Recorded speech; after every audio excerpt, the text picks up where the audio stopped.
en el consultorio, que es autoinmunidad en pediatría, con la doctora Gisela Seminario, médica de planta del del Servicio de Inmunología del Hospital de Niños Ricardo Williams. Acá tenemos un presente para Gisela. Agradecemos su presencia y le damos la bienvenida. Muchas gracias. Bueno, buen día a todos, muchas gracias y bueno, gracias por la invitación a participar de su curso. Bueno, como ven, el título va a estar referido a la autoinmunidad, ¿sí? Y ¿cuál es el desafío mío? Es dejarles a ustedes esas preguntas para qué paciente es el que tenemos que estar pensando que esa autoinmunidad va a estar relacionado a una inmunodeficiencia primaria, ¿sí? Bueno, como ustedes saben...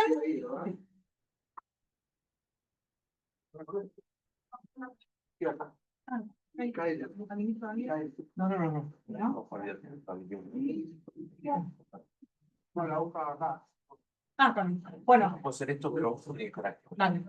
Bueno, para ir hablando, bueno, como ustedes saben, el sistema inmunológico es un sistema complejo formado por muchas células, proteínas que están distribuidas en todo el organismo. Y eso hace que la presentación clínica de estos defectos sea tan heterogénea, ¿sí? Por eso decimos que el sistema inmunológico va a estar distribuido por todo nuestro organismo y va a estar compuesto por células, anticuerpos, las proteínas del complemento, y vamos a tener órganos inmunológicos primarios y secundarios que vamos a ver más adelante que tienen un rol fundamental para el desarrollo de la autoinmunidad en los pacientes. Como dijimos que tenemos órganos primarios inmunológicos, que son la médula ósea y el timo. Seguramente muchos se acuerdan de lo que estudiamos en Inmune en la facultad, y vamos a ver ahora más adelante que tienen un rol muy relevante para que los seres humanos no desarrollemos autoinmunidad a lo largo de nuestras vidas. Y vamos a tener órganos secundarios, que son los ganglios y los tejidos linfáticos, que también van a tener un rol fundamental para que no desarrollemos estas patologías autoinmunes, ¿sí? Como ustedes saben, siempre se habla que el sistema inmune es el organismo encargado de desarrollar la protección frente a los diferentes gérmenes microbianos, ¿sí? Es el sistema que nos va a permitir que estemos conviviendo con el mundo exterior y no desarrollemos enfermedades infecciosas. Y como ustedes saben, tenemos un componente que es la inmunidad innata, que es el primer componente del sistema inmunológico que genera la respuesta inmune temprana y la respuesta inmune adaptativa. Vamos a ver que estos dos componentes, estos dos sistemas, tienen un rol fundamental para evitar el desarrollo de estas enfermedades autoinmunes, ¿sí? Como dijimos, la inmunidad innata es la primera barrera del sistema inmunológico y está formada por la piel, las mucosas, las proteínas antimicrobianas, las proteínas del complemento, y dentro de la inmunidad adaptativa, los linfocitos T, B y la secreción de los linfocitos B, que son los anticuerpos. Todos estos componentes uno los diferencia en inmunidad innata y adaptativa, pero están permanentemente relacionados. Y es muy importante la primera etapa de la inmunidad adaptativa, que va a mandar señales a los componentes de la inmunidad adaptativa para generar una respuesta inmune adecuada, ¿sí? Entonces, la respuesta inmune innata, enseguida, apenas estamos en contacto con algún germen, se desencadena y es la encargada de mandarle las señales a ese linfocito T y B para que genere una respuesta inmune efectiva frente a los gérmenes, ¿sí? Entonces, esa es la respuesta inmune adecuada. Y como vimos, forma parte de diferentes componentes del sistema inmunológico. Cuando alguno de estos componentes no funciona, es como nosotros hoy clasificamos a las inmunodeficiencias. Si tenemos un defecto de la respuesta innata, la respuesta de los anticuerpos, que ustedes vieron que son las inmunodeficiencias más frecuentes que nosotros tenemos, del fagocito, del complemento, de los mecanismos regulatorios. Y vamos a ver a lo largo de estos que muchas de estas, como la respuesta de los déficits de anticuerpos, del complemento, de los mecanismos regulatorios, van a ser cuando tenemos efectos en estas proteínas, son los que van a estar asociados a patología autoinmune, ¿sí? Como ustedes saben, siempre se habló que las inmunodeficiencias primarias presentan mayor susceptibilidad a las infecciones. Pero hoy sabemos, con todo el avance que hubo para el diagnóstico genético de estas enfermedades, que hoy sabemos que hay inmunodeficiencias primarias que se pueden manifestar con manifestaciones alérgicas, autoinmunidad, linfoproliferación, y no todas se van a presentar de estas patologías asociadas a infecciones. Entonces, hoy sabemos que la forma de presentación, la más frecuente, son las infecciones, pero también hoy sabemos que pacientes que quizás su primer manifestación no es infecciosa, también pueden tener una presentación clínica que nos obliga a nosotros a pensar que estamos frente a un paciente con una inmunodeficiencia primaria. Y ya, para entrando más en tema, ¿en qué grupos de pacientes? Ustedes saben que siempre preguntamos muchos, si en ese grupo, en ese paciente, hay antecedentes de consanguinidad o antecedentes de inmunodeficiencias primarias en la familia. Y esto es porque este grupo de enfermedades tienen patrones de herencia recesivos o ligados al X.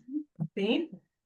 Entonces, ya sabemos que la presentación de las inmunodeficiencias cada vez es más heterogénea, ¿sí?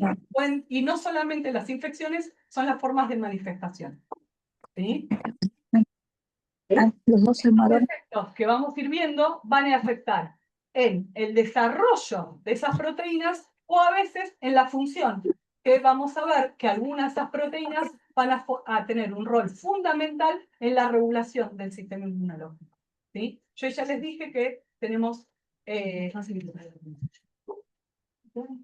las diferenciamos dependiendo del primer componente que está aceptado, y fíjense que la primera inmunodeficiencia se describió en 1952, que es la descripción de la gamma-globulinemia ligada al EPI, que muchos de ustedes habrán visto algún paciente acá en el consultorio, pero estamos hablando de 1952, no hace mucho tiempo.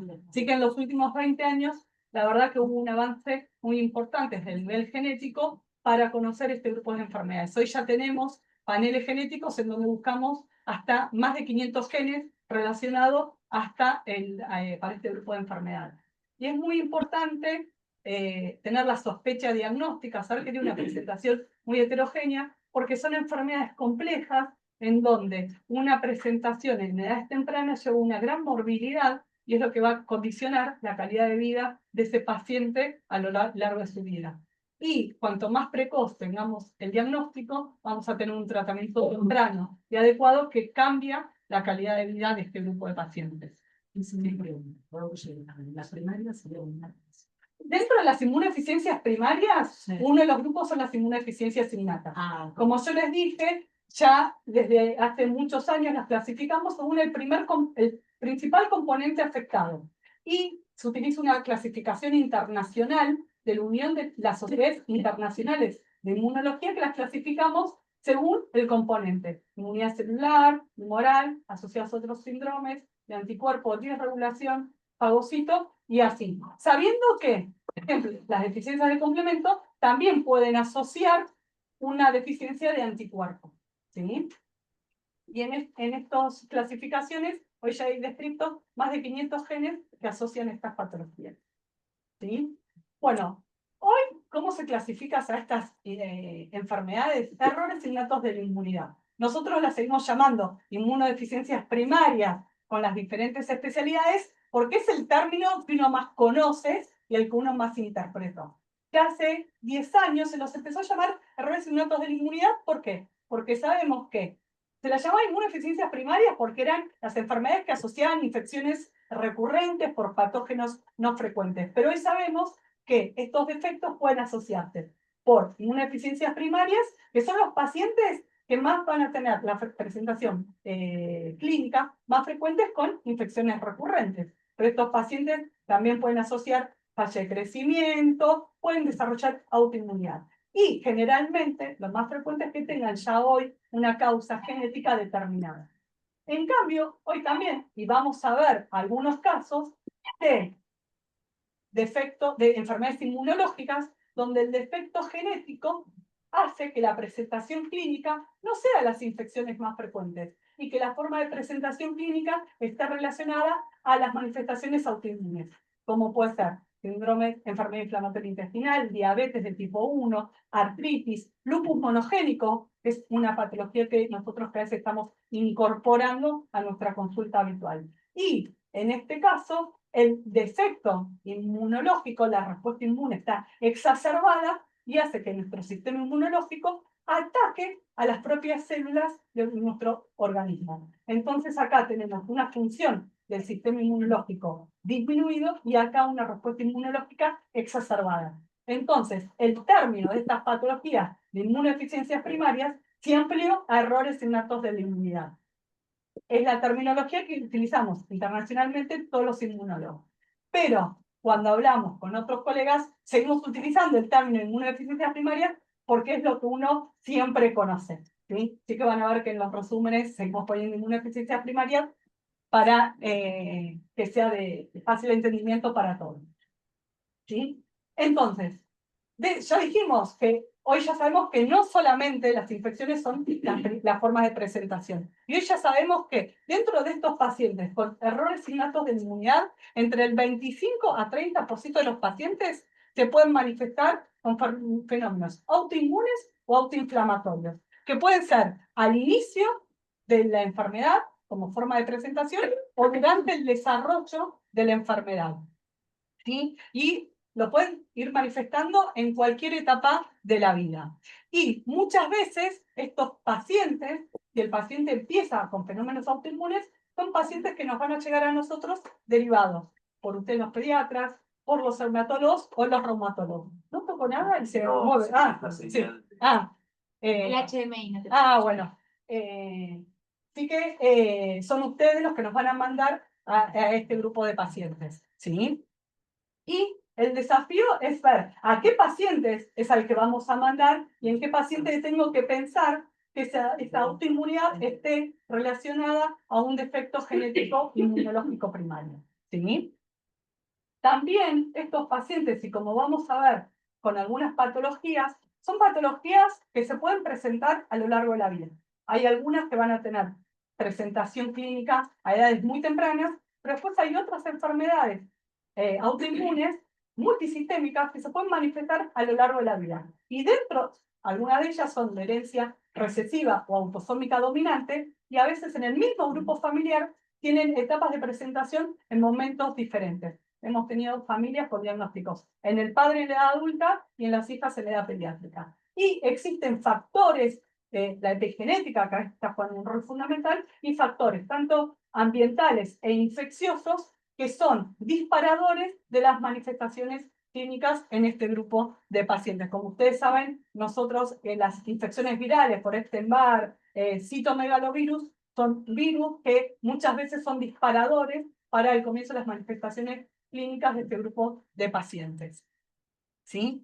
¿Y por qué el sistema inmunológico no solamente se puede manifestar con infecciones y también hoy sabemos que una forma de presentación son todas estas manifestaciones autoinmunes? Bueno, si nos acordamos del principio, yo les dije que el sistema inmunológico está en todo el organismo, pero tiene esos órganos primarios, que son el timo y la médula ósea, y los ganglios y los vasos linfáticos, que tienen un rol fundamental. ¿Por qué? Porque es ahí donde se desarrolla la tolerancia inmunológica, que es una función fundamental de nuestro sistema inmune, que es lo que permite que nuestro sistema inmunológico, ya desde el momento que nacemos, pueda distinguir lo propio de lo extraño. Y este proceso de tolerancia es fundamental que se desarrolle normalmente para que no tengamos las manifestaciones autoinmunes a lo largo de nuestra vida.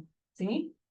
¿Cuáles son los mecanismos que tenemos? Bueno, la tolerancia inmunológica central es la que se da ya en la etapa prenatal, antes que nacemos, y es la que se produce en los órganos linfáticos primarios, vaso en la médula ósea y en el timo. A nivel de la médula ósea se va a dar la tolerancia central de los linfocitos B. Ahora vamos a ver después unos esquemas en donde si yo tengo un linfocito B que genera su receptor y va a reconocer antígenos propios, ese linfocito B va a llevar o a modificar ese BCR o va a ir hacia la muerte celular, para que no salga a la periferia y desarrolle autoinmunidad. Y los linfocitos T generan ese proceso de tolerancia central a nivel del timo. ¿Sí? Obviamente, no todos los linfocitos T o B pueden hacer la tolerancia central. Algunos pueden salir a la periferia y es ahí donde los mecanismos de tolerancia inmunológica periférica tienen un rol fundamental para eliminar a esas células, linfocitos T y B, que escaparon al proceso de tolerancia central. Cuando estos procesos no se producen adecuadamente, es cuando se desarrolla autoinmunidad y tenemos las enfermedades autoinmunes. Entonces, como les dijimos, la tolerancia inmunológica es fundamental. La tolerancia central se va a dar en la etapa de inmadurez de ese linfocito para que madure con un BCR, un TCR que no reconozca antígenos propios, y eso se va a dar en los órganos primarios, en el timo para los linfocitos B y en la médula ósea para el linfocito B. Y aquellos linfocitos que maduran y salen a la periférica va a ser un rol fundamental de la tolerancia periférica, que esta sí es la que se desarrolla ya en la etapa postnatal, ¿sí? Entonces decimos que la función de la tolerancia inmunitaria es evitar que nuestro sistema inmune se active frente a antígenos propios, ¿sí? Cuando esto falla es cuando desarrollamos las enfermedades autoinmunes. Entonces, los procesos que vamos a tener en los órganos linfáticos centrales es fundamental para eliminar esos linfocitos que van a ser autorreactivos. Aquellos que van a reconocer los antígenos propios, ya sea en el timo o en la médula ósea, el sistema inmunológico tiene mecanismos para poder, a nivel del timo, vamos a ver que hay una proteína que se llama genaire, que es la que le va a presentar a nivel de la médula del timo diferentes antígenos de diferentes órganos de nuestro organismo. Entonces hay esos linfocitos T que reconocen a esos antígenos propios, es lo que se llama selección negativa. Los vamos a eliminar por apoptosis. Y a nivel del timo vamos a ver que algunos linfocitos que reconocen antígenos no con una alta afinidad van a dirigir, a formar las células T reguladoras naturales, que vamos a ver que se forman en el timo, pero van a tener una acción en la tolerancia periférica, ¿sí? Y a nivel de la médula, el mecanismo que tenemos es que los linfocitos B, si reconocen un antígeno propio en la médula ósea, tienen la capacidad de modificar ese BCR y si modifican su BCR y no reconocen otro antígeno propio, salen a la periferia ya como un linfocito B maduro. Pero si modifican y continúa reconociendo antígenos propios, esos linfocitos van a ir a la anergia y van a ser eliminados, ¿sí? Y este es el mecanismo en donde se forman los linfocitos T reguladores, ¿sí? Entonces ya vimos puntos en donde la formación del linfocito TCR, cuando no reconoce un antígeno, tiene una proteína que es fundamental, que es la proteína que permite mostrarle antígenos de diferentes órganos en el timo a los linfocitos T. Entonces vamos a ver que cuando tenemos falla en esta proteína o en esta célula T reguladora, ahí ya vamos a tener enfermedades inmunológicas como manifestación autoinmune, porque estos procesos no están funcionando correctamente, ¿sí? Pero como les dije, no todos los antígenos podemos mostrar en la médula tanto al linfocito T como al linfocito B. Y algunos linfocitos autorreactivos se pueden escapar hacia la periférica. Y es ahí donde tenemos el rol de la tolerancia periférica, que va a ser la encargada de eliminar a esos linfocitos autorreactivos, ¿sí? Uno se llama la anergia porque el linfocito B o el T necesita del otro linfocito para generar una respuesta inmune al mismo antígeno. Cuando eso no pasa, se produce por anergia, ¿sí?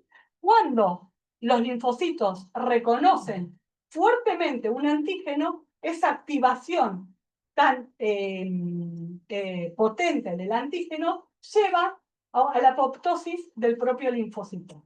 Y también, ¿se acuerdan de las células T reguladoras que se forman en el timo, pero salen a la periferia? Y cuando encuentran, ya sea un linfocito T o un B con alta afinidad para el antígeno, va a suprimir la actividad de ese linfocito. Entonces, no va a dejar que tenga la activación, ¿sí? Entonces, ya vimos tanto la proteína aire, los linfocitos T reguladores, la vía de apoptosis. Cuando algunos de estos mecanismos fallan, es cuando esos linfocitos T o B autorreactivos van a salir a la periferia y van a reconocer antígenos propios, ¿sí? Entonces, ahí es cuando vamos a tener una disregulación inmune, porque el sistema inmunológico no puede controlar linfocitos que normalmente deberían ser eliminados. Entonces, cuando eso falla, yo voy a tener en sangre periférica tanto linfocitos B como linfocitos T autorreactivos y se va a generar una respuesta inmune que no va a poder controlar mi propio sistema inmune porque los mecanismos de regulación están alterados, ¿sí? Entonces, como yo les dije, nos acordamos de la proteína del gen aire que es la encargada de mostrarle a los linfocitos T a nivel del tipo los antígenos propios. La proteína CTLA4 es la que está en las células T reguladoras y es la que suprime, ¿sí? Y el FOXP3 es una proteína de traducción de señal para formar las células T reguladores. Y cuando tengo fallas en las proteínas ligando, que son esas proteínas que llevan a la apoptosis, cuando un linfocito reconoce con alta afinidad a un antígeno, cuando estas proteínas tenemos un defecto genético, es cuando vamos a tener enfermedades inmunológicas de presentación autoinmune, ¿sí? Y de este grupo de pacientes pueden presentarse con alguna infección, pueden tener, pero la presentación clínica fundamental va a ser la autoinmunidad. Y como vamos a ver ahora, muchas veces estos pacientes asocian autoinmunidad en más de un órgano y muchas veces a edades tempranas, ¿sí?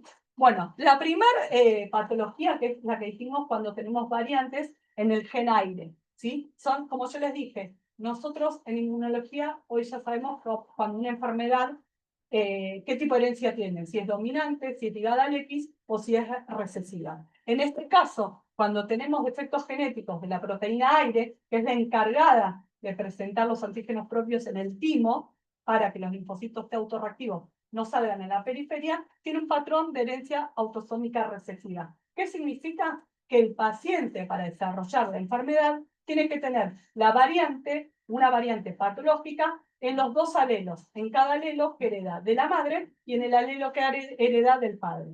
Esta patología, como vamos a ver, se presenta a edades tempranas, ¿sí? En la infancia o en la adolescencia. Generalmente antes de los 16 años tiene la primera manifestación, que puede ser manifestación infecciosa asociada a candidiasis cutánea crónica. Como este es un defecto a nivel químico de los linfocitos T, se afecta una ontogenia T específica para la protección de la respuesta inmune contra las infecciones micóticas a nivel de mucosa. Pero también estos pacientes tienen manifestaciones autoinmunes a edades muy tempranas, ya sea autoinmunes como fundamentalmente de glándulas endócrinas. Estos pacientes tienen las manifestaciones más frecuentes es el hipoparatiroidismo y la insuficiencia adrenal. Se manifiestan como enfermedad de Addison. Esas son, la tríada típica es hipoparatiroidismo, insuficiencia adrenal y la candidiasis mucocutánea. Pero también estos pacientes pueden manifestar fallo ovárica temprana, diabetes tipo 1, tiroiditis, autoinmune, hepatitis autoinmune, ¿sí? Y además asocian distrofias de las uñas e hipoplasia del esmalte. Es una enfermedad multisistémica, autoinmune y que asocia no solamente infecciones micóticas, sino falla de las glándulas endocrinas, fundamentalmente por esto, porque tenemos una alteración, se escapan del timo diferentes linfocitos que reconocen antígenos que no deberían haber salido, no deberían haber madurado esos linfocitos. ¿Cómo los vamos a tratar a los pacientes? Bueno, con respecto a las infecciones, un tratamiento dirigido hacia la cándida. Estos pacientes son los que nosotros después dejamos con la profilaxis antimicótica a lo largo de la vida, y no existe hoy un tratamiento en donde yo pueda evitar el desarrollo de esta enfermedad, y se va haciendo el tratamiento dependiendo de las manifestaciones autoinmunes del paciente, ¿sí? En cuanto a CTLA4, es una proteína encargada de, cuando el linfocito T se activa, la proteína CTLA4 es la encargada de suprimir esa respuesta inmune. Y es un mecanismo fundamental de las células T reguladoras. Cuando este mecanismo no está, yo tengo una activación persistente de los linfocitos T. Entonces acá es cuando tengo una disregulación de mi sistema inmune, y es una de las patologías en donde los pacientes tienen una presentación muy heterogénea. Se pueden presentar con autoinmunidad a edades tempranas, pero pueden presentar un perfil de inmunodeficiencia combinada. Porque esta disregulación alterada del linfocito T me lleva a un compromiso a largo plazo del linfocito B. Y muchas veces estos pacientes, casi siempre en algún momento de etapa de su vida, van asociando hipogamaglobulinemia. Y eso hace que tengan más presentación de enfermedades infecciosas, además de la disregulación con la autoinmunidad, ¿sí? Y esta es la enfermedad en la que yo les dije, se puede presentar en cualquier etapa de la vida. Puede ser factores ambientales, factores infecciosos, que hagan que en la etapa de la adolescencia, niñez o en la edad adulta comiencen más con las manifestaciones. Esta enfermedad tiene un tipo de herencia autosómica dominante, y muchas veces cuando nosotros hacemos el diagnóstico en un paciente, por más que la familia, padres y hermanos no tengan manifestaciones autoinmunes, estamos obligados a hacer el estudio en todo el grupo familiar, ¿sí? Acá, como les dije, vamos a tener una hiperactivación de las células efectoras, que es lo que me va a llevar a la pérdida progresiva de estos linfocitos, y estos pacientes muchas veces se van a manifestar con linfoproliferación. Voy a tener una infiltración crónica de esos linfocitos, que puede estar en cualquier órgano, intestino, pulmón, médula ósea. Muchas veces, cuando hacemos las funciones, un infiltrado de linfocitos T masivo que no corresponde a una médula ósea en un paciente sano. Y dentro de las manifestaciones autoinmunes, las manifestaciones autoinmunes hematológicas son las más frecuentes.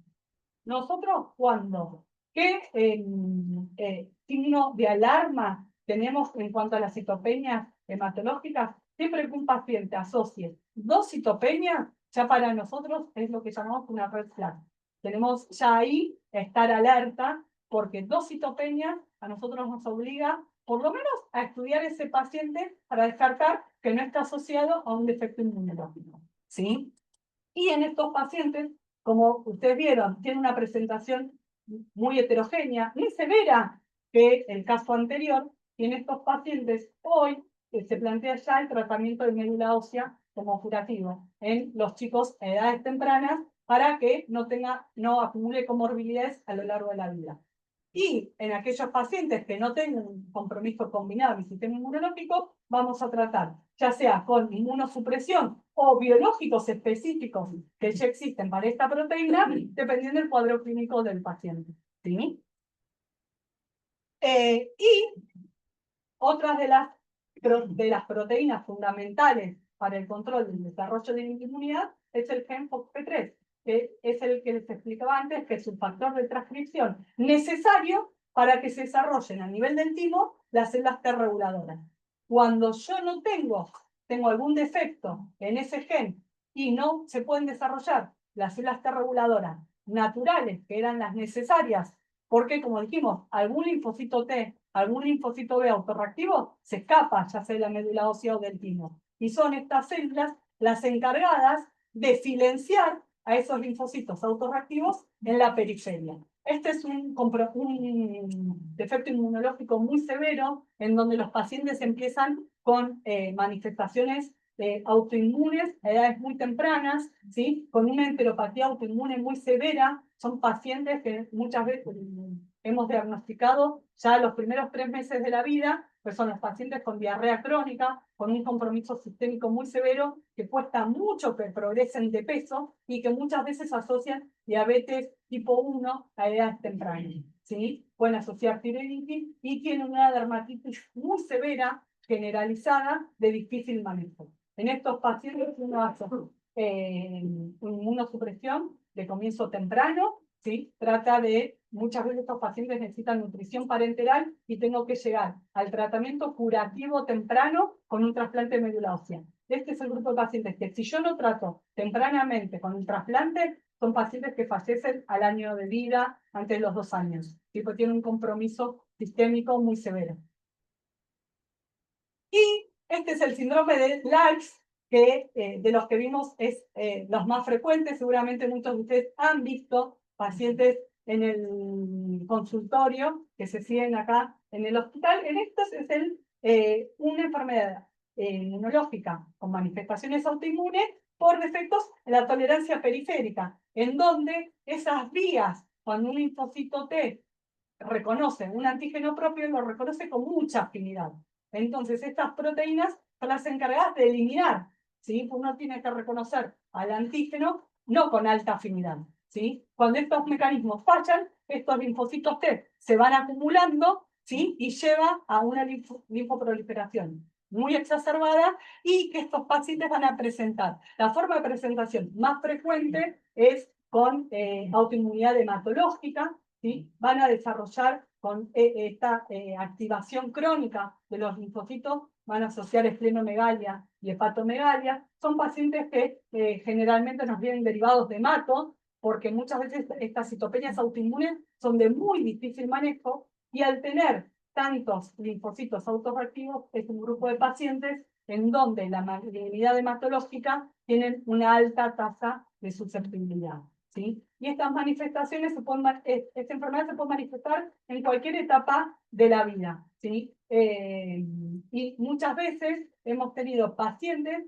que hemos diagnosticado también a los padres, ¿sí? Por linfoproliferación crónica, que quizás hasta ese momento no habían desarrollado autoinmunidad, pero sí tenían esplenomegalia crónica, idiopática, y resultaba ser que la causa era el defecto inmunológico, ¿sí? En estos pacientes, el tratamiento va a estar dirigido al tratamiento de la autoinmunidad con inmunosupresión, y en aquellos casos severos y que no responden a la terapéutica habitual, uno plantea el trasplante de médula ósea. ¿Es lo más frecuente que este grupo de pacientes llegue al trasplante? No, es solamente en aquellos casos en donde el paciente se comporta refractario al tratamiento habitual. Pero son pacientes que con inmunosupresión generalmente responden bien. Si son pacientes que tienen tratamientos con inmunosupresión prolongada, ¿sí?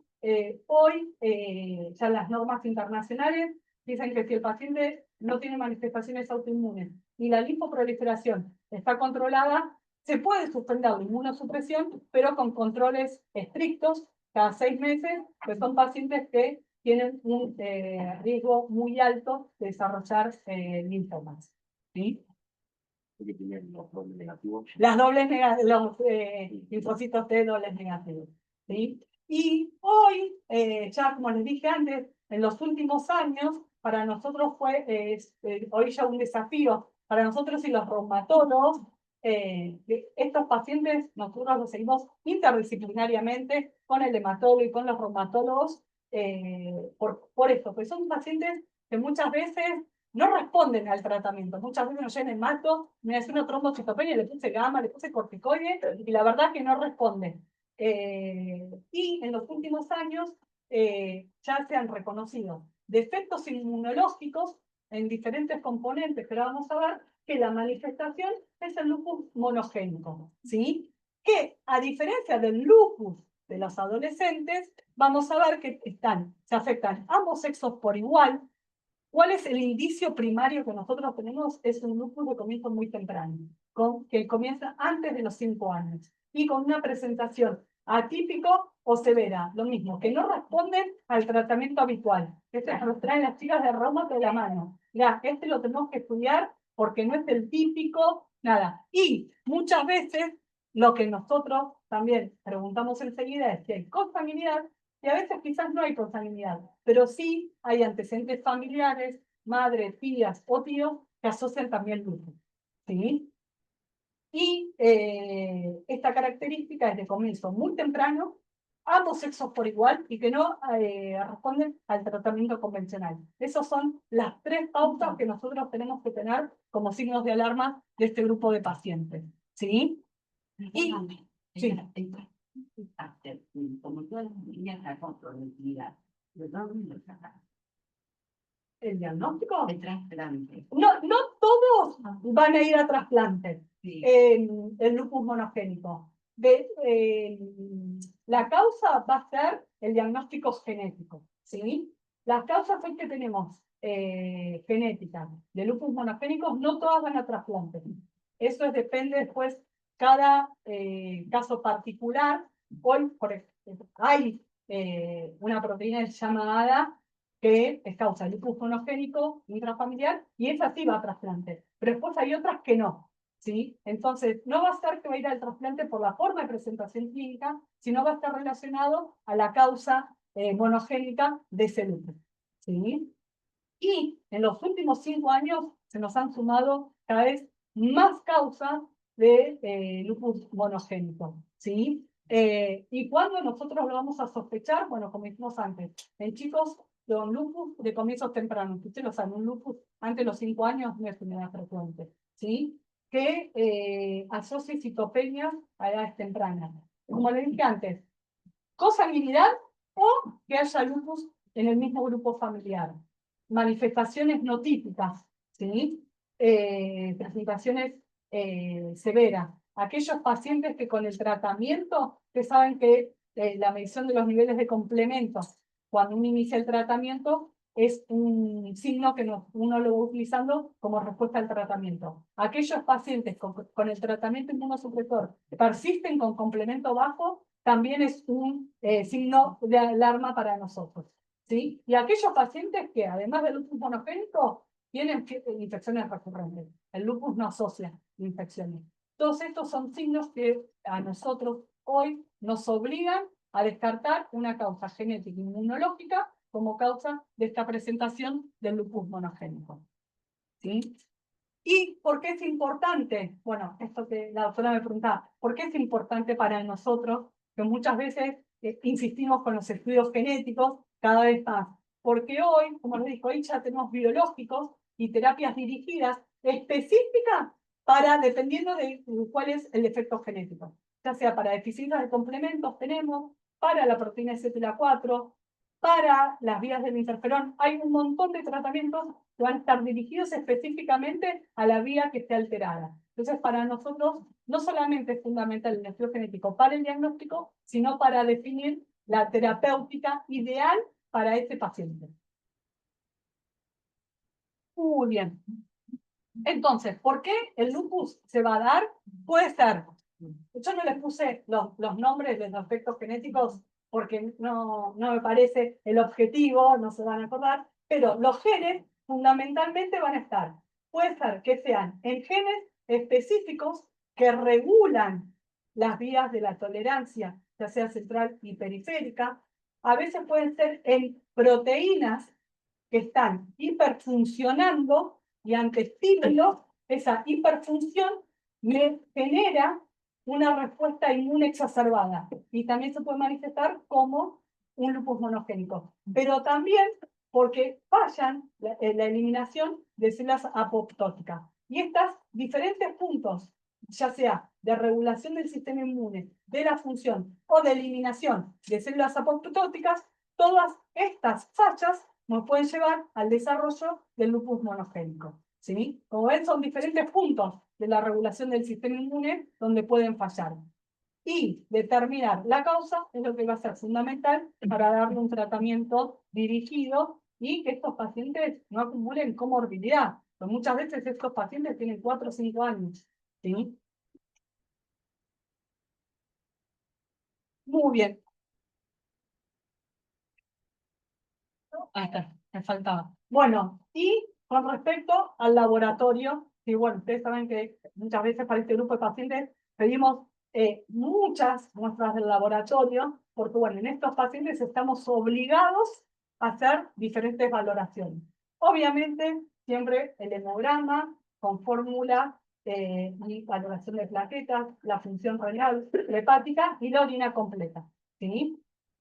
Como vieron, algunos pacientes pueden... La orina que no tengan pérdida de proteínas por compromiso renal. Sí, muchas veces estas patologías autoinmunes, el riñón y pulmón, depositan muchos complejos autoinmunes, complejos inmunes, y genera mucha inflamación. Y muchas veces eso es lo que me genera la proteinuria. Sí. Vimos que algunos pacientes pueden manifestar compromiso inmunológico o, como vimos en esta patología CTLA4, en que está tan hiperestimulado que ese linfocito B se va perdiendo a lo largo del tiempo. Entonces, vamos a pedir dosajes de inmunoglobulina, las subclases, la funcionalidad de la respuesta de los anticuerpos y las proteínas del complemento. No solo la cuantificación con C3 y C4, sino la funcionalidad de las vías clásica y alterna. ¿Sí? Las deficiencias de complemento de los primeros componentes que van a afectar la vía clásica son, el complemento es el encargado de eliminar esas células, de hacer el declines de células apoptóticas. Cuando yo tengo defectos en las proteínas tempranas del complemento, la manifestación más frecuente es autoinmunidad. ¿Sí? Y vamos a tener que hacer la detección de autoanticuerpos. Como ustedes saben, tenemos un montón de paneles de autoanticuerpos que va a estar dirigido dependiendo del cuadro clínico y de las manifestaciones del paciente. ¿Sí? Como saben, bueno, acá en el laboratorio de autoinmunidad hacen cada vez paneles más ampliados, paneles específicos para hepatitis autoinmune, ¿sí? Y muchas veces estas patologías tenemos los autoanticuerpos positivos en sangre, pero no siempre con las manifestaciones clínicas tempranas. Estos son pacientes que nosotros, ustedes quizás han visto que cada 6 meses le vamos repitiendo el laboratorio y la presentación clínica. Pues muchas veces, como hay una disregulación del sistema inmune, nosotros decimos, disparan autoanticuerpos para todos lados, que no siempre la clínica va a estar en ese momento. Y la clínica me puede aparecer a los 6 meses, o al año, o en el tiempo. Pero no son pacientes que por más que no tengan clínica, siempre igual vamos a tener un seguimiento riguroso. ¿Sí? Y también vamos a hacer una valoración tanto de las poblaciones linfocitarias como estas células T reguladoras que yo les dije, nosotros las podemos marcar en el laboratorio, ya sea con las proteínas o estimulando la marcación de este FOXP3, que es un factor de transcripción esencial para la formación de estas células y que no solamente se formen, sino que funcionen bien. ¿Sí? Y, como han visto muchos resúmenes nuestros, somos muy enérgicos en el pedido de los estudios genéticos, no solamente para el diagnóstico, sino también para el diagnóstico, para el consejo genético, porque para nosotros hoy es una obligación. Como vieron, estas enfermedades pueden ser ligadas al X, pueden ser de herencia autosómica dominante o recesiva. Entonces, es una obligación nuestra. Tenemos el diagnóstico en un paciente de 10 años, estamos obligados a descartar la misma patología en los hermanos y en los padres.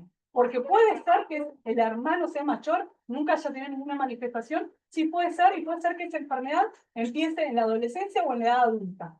¿Sí? Entonces, es importante el estudio molecular para el diagnóstico, para el consejo genético, y lo que les dije antes, fundamental para el tratamiento. Pues son pacientes que no responden, algunos sí, pero no todos van a responder a la inmunosupresión habitual. Y muchas veces son estos pacientes que necesitan los tratamientos biológicos más nuevos de los últimos años, que son específicos para regular la vía en donde esté su sistema inmunológico alterado o comprometido. ¿Sí? Bueno, ¿te puedo hacer una pregunta? Sí. Desde lo pediátrico. Sí. ¿Hasta dónde avanza el pediatra? Porque entiendo que valoración Sí. moral podemos pedir. Hasta acá. Detección de... Hasta acá. Espera. Poblaciones linfocitarias. No. Moral. Claro. Acá, Por eso, claro. Acá me preguntan qué valoración uno puede hacer como pediatra, Exactamente. ¿sí? Entonces, lo que uno como pediatra puede pedir, bueno, la primera parte clínica hemograma, Sí, la valoración moral con Exacto. medición de autoanticuerpos, ¿sí? Y los paneles de autoanticuerpos, ¿sí? Todos. No, dependiendo de la clínica del paciente, ¿sí? Suponete que usted le lleva una mamá que dice, mi sobrina desarrolló lupus a los 3 años. A ella yo la tengo que estudiar. Con ese paciente, por ejemplo, le podemos pedir un dosaje de inmunoglobulina C3, C4 y un FAN, si no tiene nada de clínica, ¿sí? Yo acá puse varios autoanticuerpos que uno los va a pedir dependiendo de la clínica del paciente, ¿sí? Pero ya teniendo dosaje de inmunoglobulina, nivel de C3 y C4 y un anticuerpos antinucleares, ya vamos a estar. Si eso viene normal y una orina completa, por lo que decíamos antes, eso ya es suficiente. Después, si la hermana o la prima tiene el diagnóstico genético, bueno, ahí se verá, dependiendo del gen y qué tipo de herencia tiene.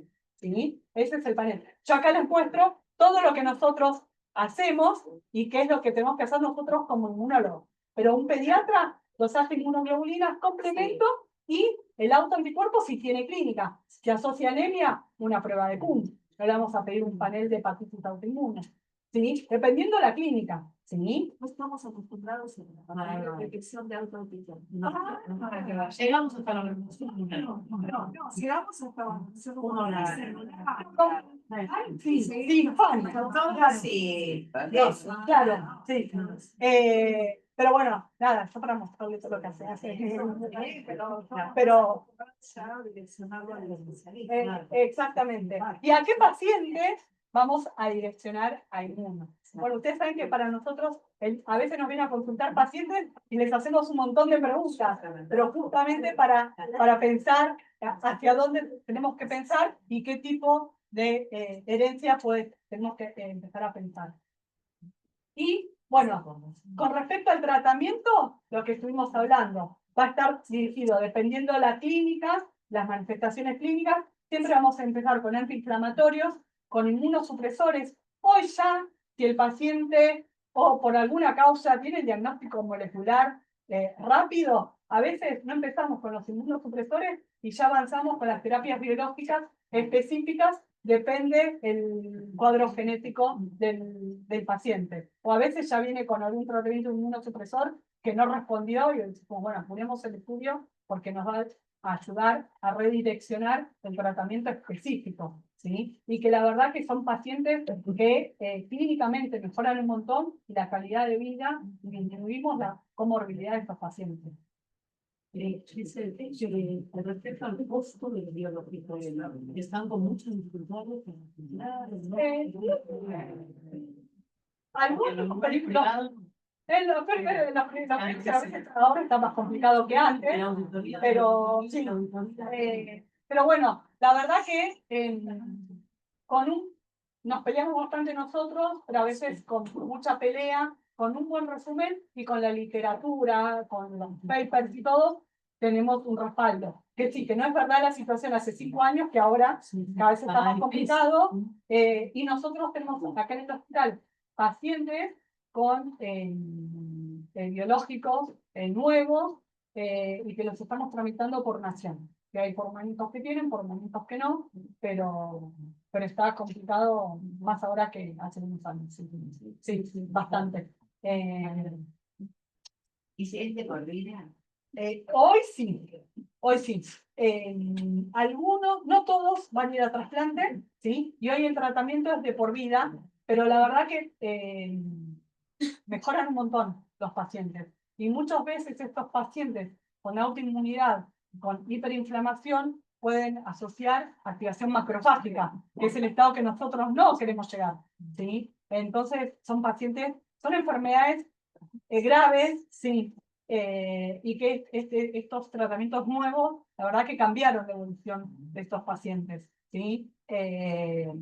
Como utilizamos muchas veces el corticoide en la etapa aguda, pero tratamos de no usarlo mucho tiempo por los efectos adversos a largo plazo, ¿sí?